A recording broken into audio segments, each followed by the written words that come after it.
Hi ma'am, good morning. Pung 4:30 lakpani rubber farm da. Adubu loina hakpadi loidri. Line 3-5 wali. Sigi side di loire. Hakpa. Hojik nongpok londa chakani. Nongpok longi line aniga logi awang longi line amakhaga wali ba. Line 3 wali.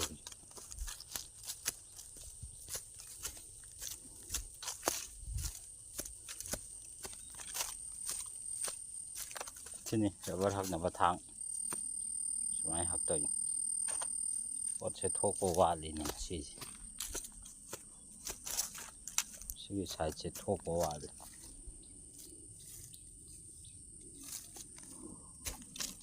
Oh, some side se yang si kaya thoy ba.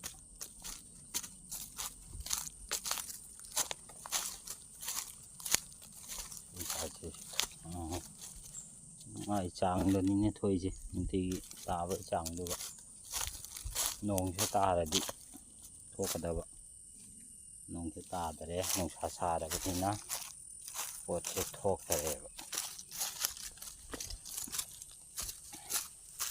suy ngâm đấy giống chứ mà khá vào hồn hay là côn được mà khá được lại nhà như vậy luôn.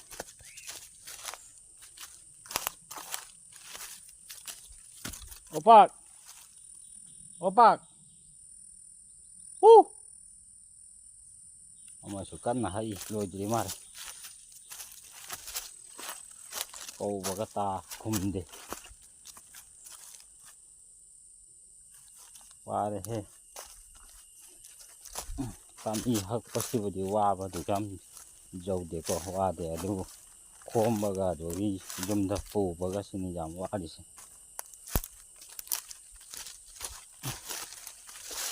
cắt dùng ngâm này ngâm này mà khá đấy xin là bụng này lâu nào đây ai hay hắc cái dòng có ta sẽ xong anh thầm mò đi mà đi xa này sẽ tung đi ta đi mà nó thang nó bật lên có một tầm đó thang nó bật lên vậy sẽ sụp khó và hấp dẫn gì cái gì đó không bật ra này xin nè một tầm mà hơn bây giờ đi mà thì nhiều cả nhiều anh lâu rồi đâu